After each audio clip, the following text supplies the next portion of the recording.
Tous bienvenue dans le 8h30 politique, votre grand rendez-vous politique du samedi. Ça se passe sur France Info. Ensemble, on refait le film de la semaine, le film des principaux événements politiques. Tout à l'heure, comme Paul, la communication politique passée à la loupe d'Antoine Baillet. Notre invité surprise par téléphone dans quelques instants.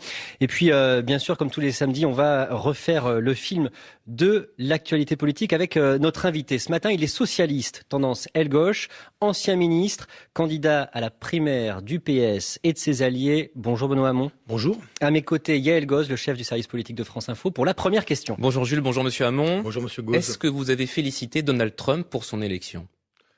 Non, je ne l'ai pas félicité directement. Il y a eu un suffrage parfaitement démocratique, donc il y a un vainqueur légitime maintenant. C'est pas celui que je souhaitais. Mais il est désormais président des États-Unis d'Amérique et je pense que l'Amérique survivra quand même à Donald Trump. En tout cas, Marine Le Pen l'a félicité. Il y avait même des frontistes dans la Trump Tower mardi soir et elle se sent pousser des ailes. Marine Le Pen, c'était mercredi soir sur France 2. Je pense que ça permet de comprendre que l'on peut rendre possible ce qui est présenté comme étant impossible, car ce que le peuple veut, le peuple le peut. Cette référence permanente au peuple, entité abstraite, est-ce que ça vous dérange, Benoît Hamon ? Non, moi ça ne me dérange pas parce que le peuple c'est notre souverain, notamment dans la République française. Nous sommes le gouvernement du peuple, par le peuple, pour le peuple. Donc mépriser le peuple, c'est mépriser la République. La question c'est, le peuple c'est pas une entité abstraite au sens où il a une conscience politique et il a surtout l'aspiration à certaines politiques. Il me semble que il y a une coupure entre une partie des élites et surtout les politiques qui sont mises en œuvre et le peuple qui explique à bien des égards ce qui s'est passé aux États-Unis, ce qui s'est passé en Angleterre, ce qui se passe progressivement dans plusieurs pays européens, en Hongrie, en Autriche, en Allemagne, en France, et que cette coupure explique à bien des égards aujourd'hui que certains finalement fassent confiance à quelqu'un qui n'est pas hors système, Donald Trump, c'est un milliardaire, mais qui incarne aujourd'hui la rupture avec des politiques qui ont rendu plus vulnérables les classes moyennes et les classes populaires. Et est-ce que vous faites le parallèle entre ce qui s'est passé aux États-Unis et le scénario dont rêve Marine Le Pen pour la France en 2017 ? Moi, je pense que si nous poursuivons dans des orientations politiques libérales, comme Madame Clinton, qui avait une politique, on va dire, qui était une offre politique centriste, un peu à gauche, un peu à droite, mais fondamentalement libérale. Je pense que ces politiques libérales en Europe comme aux États-Unis conduisent toutes au même résultat. Et qu'il me semble que sur la question sociale, nous devons, c'est pour ce qui relève de la gauche, aujourd'hui construire une réponse qui soit une réponse que l'on projette face à ce qu'est la réponse non pas des populistes, j'aime pas ce terme-là parce je le trouve finalement assez caricatural, mais face à la droite dure et l'extrême droite, Donald Trump, Marine Le Pen, qui jouent sur quoi ? Les peurs instinctives, le repli sur soi, l'isolationnisme aux États-Unis. Hollande Clinton, même combat pour vous. C'est je pense un Clinton français. Je pense que c'est aujourd'hui la même orientation politique, c'est-à-dire qu'il y a une forme de déni de la réalité sociale, d'un creusement des inégalités, d'une aspiration aujourd'hui à du progrès social, à être moins vulnérable qu'on ne l'est aujourd'hui. Et vous n'êtes pas un Clinton, vous, Benoît Hamon, vous, apparatchik du PS, biberonné à Solferino, passé au gouvernement ? Mais on appartient au système, et j'en suis parfaitement conscient, dès lors qu'on exerce des responsabilités politiques, la question c'est, aujourd'hui, dans les orientations qu'on défend, a-t-on pris conscience des ruptures en cours dans notre modèle de développement, dans l'épuisement de notre modèle démocratique, dans le fait qu'aujourd'hui, courir après un décile de croissance n'a pas de sens? A-t-on pris conscience de ça ou pas? Moi, je considère aujourd'hui qu'il faut mettre en œuvre des politiques qui sont en matière de progrès social radicalement différentes de ce qui a été fait auparavant. Donc le problème, c'est pas un système à travers les personnes, ça on peut le dire, ou le système ce serait que les partis, c'est une politique. Les politiques libérales qui s'en réclament aujourd'hui, que l'on soit social-libéral, libéral exalté ou pas, il y en a. Il y a Emmanuel Macron, François Hollande, Alain Juppé, et puis il y a ceux aujourd'hui qui pensent qu'il faut rompre avec ces politiques-là, et depuis longtemps. Moi j'ai voté non au traité constitutionnel européen. Effectivement, et Yael, ce qui est sûr, c'est que cette élection marque un tournant. Et ça pose beaucoup de questions. Sondage Odoxa France Info, 76% de Français mécontents de l'élection de Donald Trump, 80% qui pensent que ça va changer le monde, et 66% que c'est Marine Le Pen qui pourra le mieux s'entendre avec Donald Trump. Même François Hollande pèse ses mots, c'était mercredi midi sur le perron de l'Élysée. Cette élection américaine ouvre une période d'incertitude. Je dois l'aborder avec lucidité et clarté, car certaines positions prises par Donald Trump durant la campagne américaine doivent être confrontées aux valeurs et aux intérêts que nous partageons avec les États-Unis. Alors depuis, il y a eu une lettre de félicitations assez sèche, un coup de fil assez bref. Est-ce que Trump peut être une chance pour Hollande ? Résistance sur les valeurs, résistance européenne. Écoutez, encore faudrait-il avoir un peu de volonté et un peu de nerf. Oui, effectivement, aujourd'hui, j'ai vu un très bel éditorial, je crois, dans un journal du soir qui disait Europe First. Effectivement, aujourd'hui, il faudrait que l'Europe se mette d'accord sur ce que sont les valeurs qu'elle veut protéger et les intérêts qu'elle veut protéger. On en est incapable. Pourquoi ? Parce que le principal pays qui donne le là, c'est l'Allemagne, et l'Allemagne a des intérêts qui ne sont pas ceux du reste des Européens, notamment parce que son premier client, ce sont les États-Unis. Donc oui, sur ces questions, il faudrait un agenda social. Oui, il faudra en finir avec les traités de libre-échange, le futur traité avec les Américains, comme l'actuel traité avec le Canada, qui nous expose aujourd'hui à des politiques qui remettent en cause ces modèles sociaux. Oui, il faudrait un vrai plan d'investissement pour les régions les plus défavorisées qui organisent la transition écologique. Où cela se trouve-t-il ? Benoît, votre modèle, c'était Bernie Sanders, oui. L'aile gauche du Parti démocrate. Vous êtes allé le voir à New York, c'était votre source d'inspiration. Il a perdu, piégé, dit le Front de gauche, par le système des primaires. Est-ce que les primaires sont responsables aussi de ce qui s'est passé aux États-Unis ? Est-ce que vous avez raison ? Je pense pas que ce soit les primaires qui sont responsables. La réalité, c'est que on en a tous la conviction aujourd'hui. Si, en face de Donald Trump, on avait projeté une vision radicalement différente aussi du monde, c'est-à-dire prenant acte du fait que ce modèle libéral est à l'épuisement, mais qu'on peut faire quand même du progrès social, on peut construire une société plus fraternelle. Moi, je propose le revenu universel d'existence. On peut engager la transition écologique parce qu'aujourd'hui, la croissance derrière laquelle on court se traduit par un péril écologique et des droits sociaux remis en cause.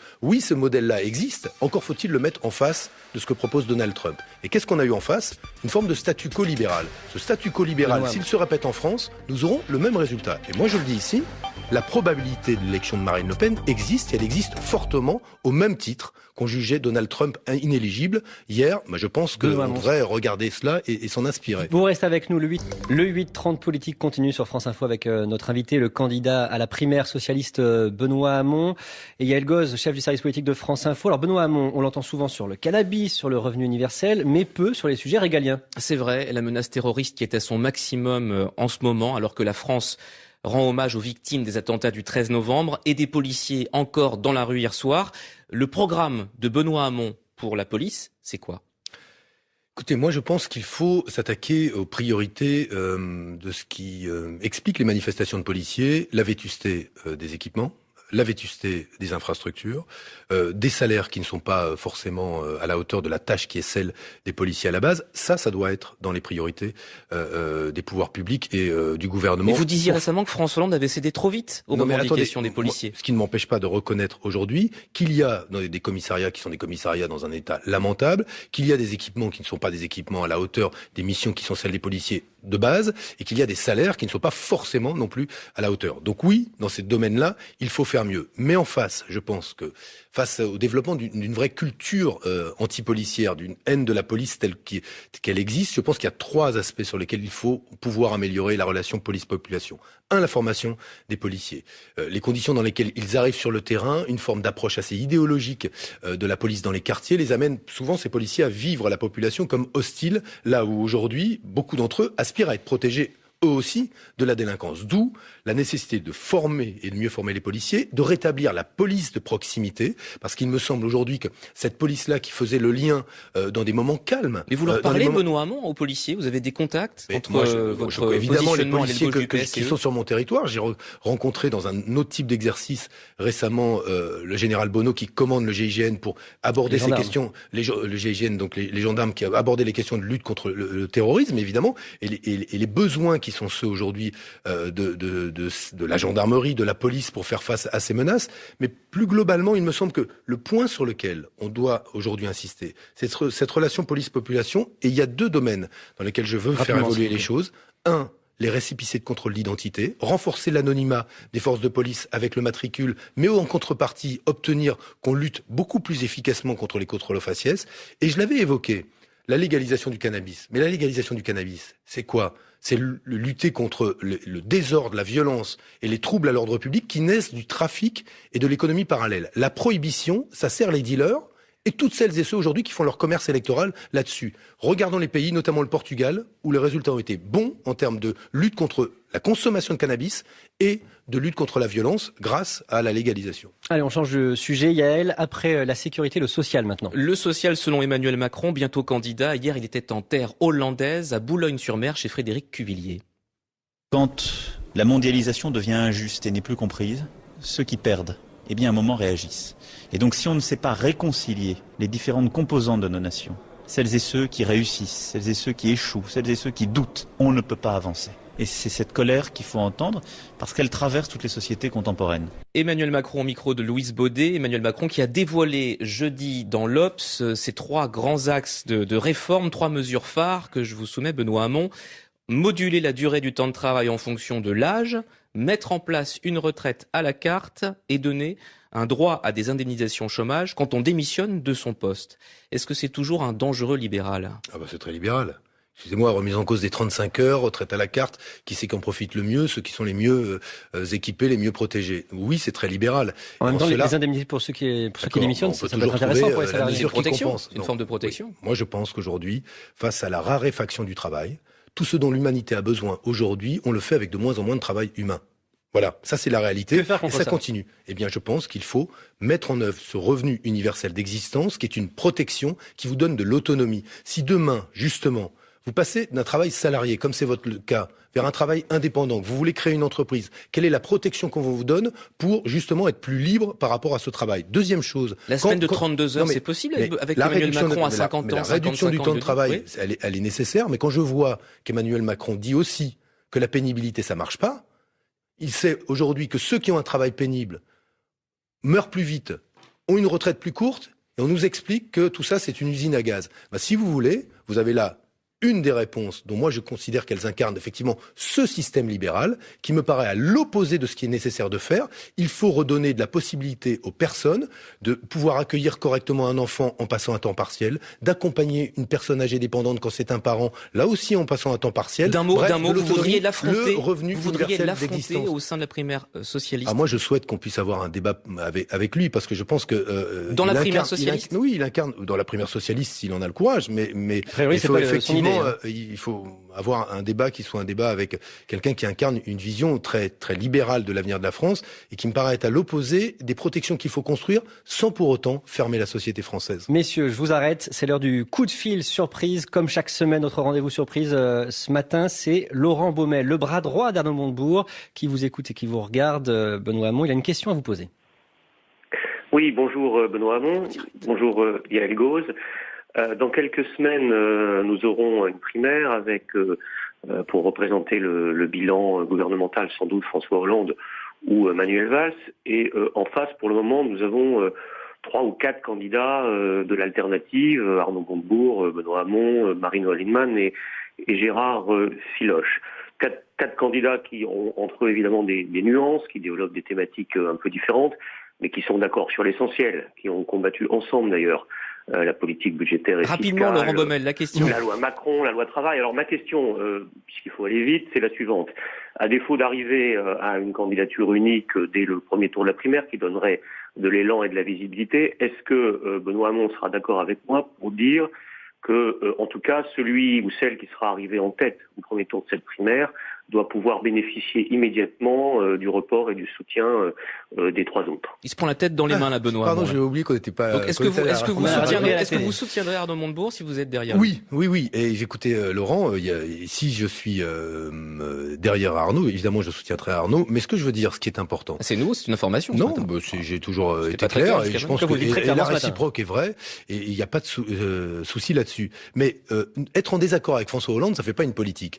Et moi, je considère aujourd'hui, notamment sur la question européenne, que la réponse à ce qui se passe aux États-Unis, c'est pas moins d'Europe. C'est-à-dire qu'en fait, on se replie sur nous-mêmes, mais c'est la capacité à construire, sans doute avec moins de pays, mais un véritable projet européen sur les questions sociales, sur nos protections aux frontières de l'Europe, mais pas une forme de retour au souverainisme. Parce que, je vais vous dire, j'entendais Madame Le Pen, j'entends Nicolas Sarkozy, mais qui peut croire Qui peut croire que face à des États-Unis puissants, face à Poutine, face à la Chine, la France repliée sur elle-même serait plus forte qu'aujourd'hui dans l'Europe? Tout ça, c'est n'importe quoi. Et la démondialisation, je reste à la mode en ce moment, l'idée d'Arnaud Montebourg de la démondialisation. Moi, je pense Brexit, que plutôt que de faire de la Trump. démondialisation, je pense que la question qui se pose, c'est que quand la croissance ne revient pas, et quand pour la faire, on est obligé de sacrifier notre environnement et notre droit social, il faut assumer de dire, dans certains secteurs, on fera moins de croissance, par exemple dans le domaine des énergies thermiques, mais par contre, on va en faire plus en matière d'énergie renouvelable, en matière d'éducation, en matière de santé. Moi, j'ai cessé d'être croyant vis-à-vis de la croissance. Vous savez, il y a une phrase à laquelle j'adhère, celle d'un économiste américain qui disait « Ceux qui croient en une croissance exponentielle infinie dans un monde fini sont soit des fous, soit des économistes. » Benoît Hamon, vous restez économiste. avec nous. Merci beaucoup à Laurent Baumel, le bras droit d'Arnaud Montebourg qui est en ligne avec nous. L'émission Continent de politique continue sur France Info, toujours avec notre invité, candidat à la primaire socialiste Benoît Hamon, avec Yael Goz et maintenant avec Antoine Baillet. Bonjour Antoine. Bonjour Jules. Pour Comme Paul, la communication politique passée à la loupe et on commence en revenant rapidement sur l'élection de Donald Trump. C'est une théorie qui se développe aux États-Unis. Facebook aurait largement contribué à l'élection de Donald Trump. L'idée, c'est la suivante. Facebook, c'est le lieu où les Américains se sont informés pendant la campagne présidentielle américaine. Facebook, c'est un lieu où il y a une industrie de la fausse information, des faux titres, vraiment de la fausse information qui se développe. Et c'est Donald Trump qui en aurait tiré profit. Est-ce que vous pensez un instant que ça peut être crédible? Est-ce que Facebook peut avoir une responsabilité là-dedans ou pas? Moi, je pense que toutes ces médias qui procèdent avec des algorithmes qui vous adressent de l'information affinitaire, c'est-à-dire ce que vous pensez déjà, on vous abreuve des mêmes théories, des mêmes papiers, des mêmes journaux. Tous ces médias-là ont une responsabilité évidente dans l'apparition de formes de contre-sociétés où chacun se construit une vérité, même si cette vérité est très loin de la réalité. La réalité de l'immigration, la réalité de la corruption, etc.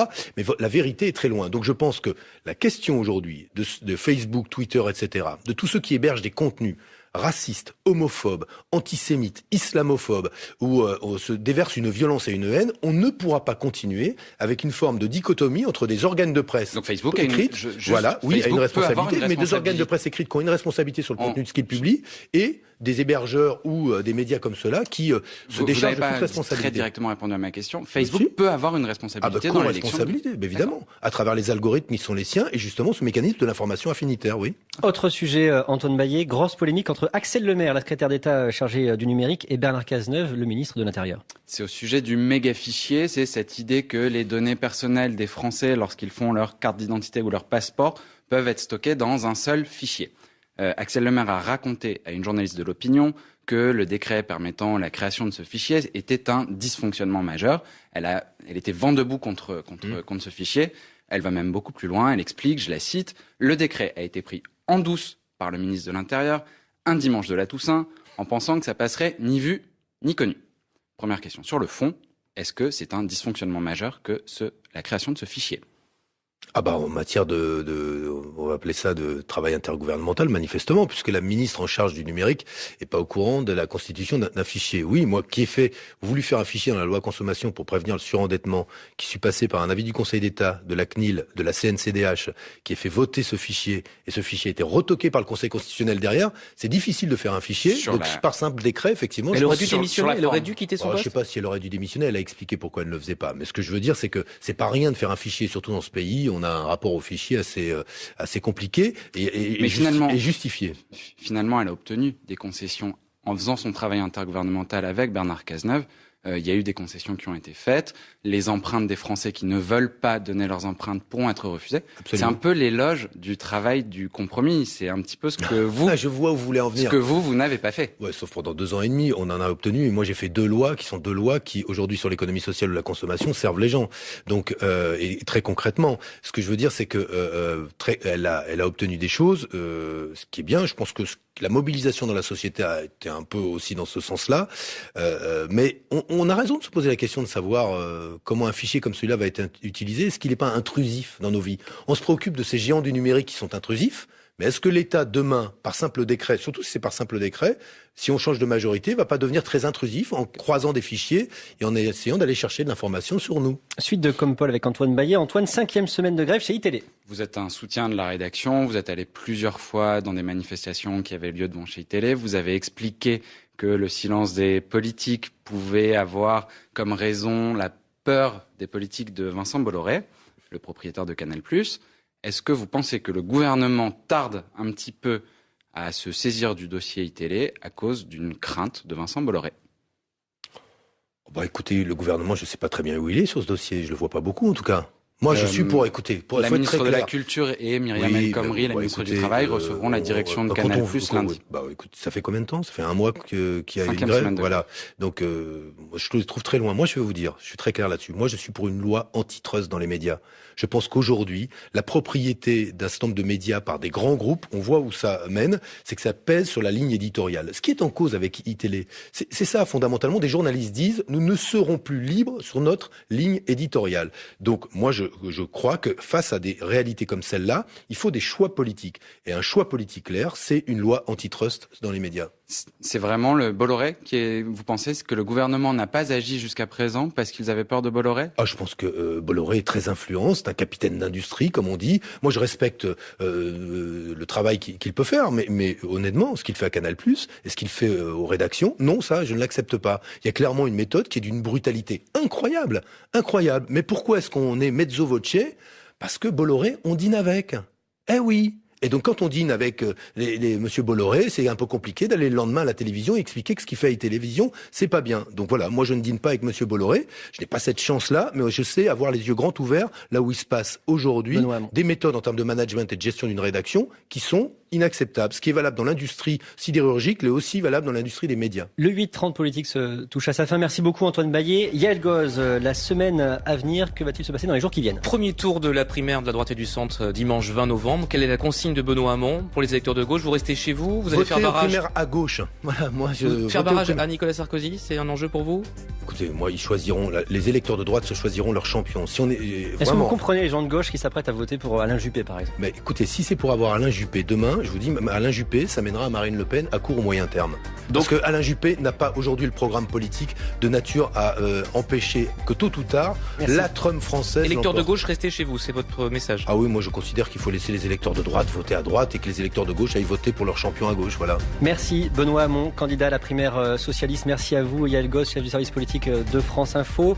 Restez avec nous, l'information continue sur France Info. Des États-Unis d'Amérique, et je pense que l'Amérique survivra quand même à Donald Trump. En tout cas, Marine Le Pen l'a félicité. Il y avait même des frontistes dans la Trump Tower mardi soir et elle se sent pousser des ailes. Marine Le Pen, c'était mercredi soir sur France 2. Je pense que ça permet de comprendre que l'on peut rendre possible ce qui est présenté comme étant impossible, car ce que le peuple veut, le peuple le peut. Cette référence permanente au peuple, entité abstraite, est-ce que ça vous dérange, Benoît Hamon? Non, moi ça ne me dérange pas parce que le peuple c'est notre souverain, notamment dans la République française. Nous sommes le gouvernement du peuple, par le peuple, pour le peuple. Donc mépriser le peuple, c'est mépriser la République. La question c'est, le peuple c'est pas une entité abstraite au sens où il a une conscience politique et il a surtout... René Solferino, passé au gouvernement. Mais on appartient au système, et j'en suis parfaitement conscient, dès lors qu'on exerce des responsabilités politiques, la question c'est, aujourd'hui dans les orientations qu'on défend, a-t-on pris conscience des ruptures en cours dans notre modèle de développement, dans l'épuisement de notre modèle démocratique, dans le fait qu'aujourd'hui courir après un décile de croissance n'a pas de sens? A-t-on pris conscience de ça ou pas? Moi je considère aujourd'hui qu'il faut mettre en œuvre des politiques qui sont en matière de progrès social radicalement différentes de ce qui a été fait auparavant. Donc le problème, c'est pas un système à travers les personnes, ça on peut le dire, ou le système ce serait que les partis, c'est une politique. Les politiques libérales qui s'en réclament aujourd'hui, que l'on soit social-libéral, libéral exalté ou pas, il y en a. Il y a Emmanuel Macron, François Hollande, Alain Juppé, et puis il y a ceux aujourd'hui qui pensent qu'il faut rompre avec ces politiques-là, et depuis longtemps. Moi j'ai voté non au traité constitutionnel européen. Effectivement. Fondamentalement libéral. Je pense que ces politiques libérales en Europe comme aux États-Unis conduisent toutes au même résultat. Et qu'il me semble que sur la question sociale, nous devons, c'est pour ce qui relève de la gauche, aujourd'hui construire une réponse qui soit une réponse que l'on projette face à ce qu'est la réponse non pas des populistes, j'aime pas ce terme-là parce je le trouve finalement assez caricatural, mais face à la droite dure et l'extrême droite, Donald Trump, Marine Le Pen, qui jouent sur quoi? les peurs instinctives, le repli sur soi, l'isolationnisme aux États-Unis.